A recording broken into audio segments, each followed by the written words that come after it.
new novel set in Napa Valley explores a lot of themes from the wine industry. Yeah, we're joined now by the author of The Gentleman Farmer. It's Garret Thomas Murphy. Hello, sir. Now, Garret, do we have to say Hi, Tina. The Gentleman's Farmer? Because that's the way Hi, I've been Cody. saying it all morning. The Gentleman's Farmer.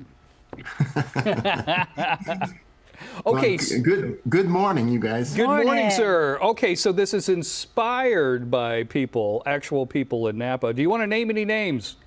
Probably not. I think you have to read it to sort of, it's more fun if you guess. Yeah, there you go. There you go. As I was reading it, I was guessing some names. Okay, All so right. at the Try it. center of the story, kind of explain, there's three different gentlemen that are trying to make some wine. I'll just set it up Correct. that way. Yes, exactly. It's three protagonists who have the same dream. But they're going to have a very different journey. One is a billionaire who sold his company in Silicon Valley.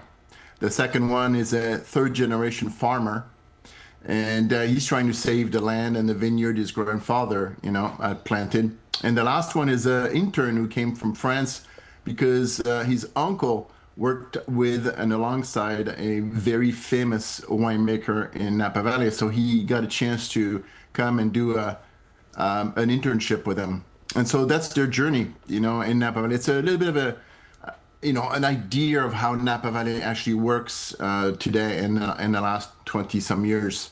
I spent a lot of time in Napa doing stories, and that pretty much nails it. you will find those three gentlemen. Yeah, exactly.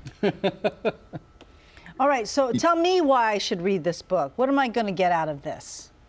Well, I think, I don't know if I can call you an outsider or an insider in Napa Valley, but if you are an outsider and you want to learn about how Napa Valley works in a fun way, because it's a very neat little fiction of Napa Valley, that's a great way to really understand how it works and really to give an idea that's different than what's portrayed out there. Often Napa Valley is shown as this pretentious place that's a little bit, out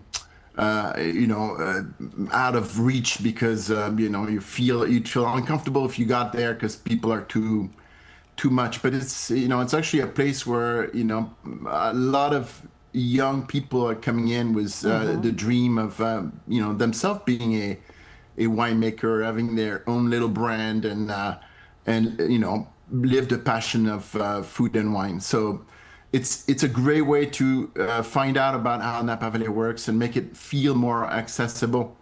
Now, obviously there is going to be some tension and a very different journey between a very wealthy guy's way to get to that objective versus the young Frenchman who's trying to do the best he can with very little means, just some grit and some hard work.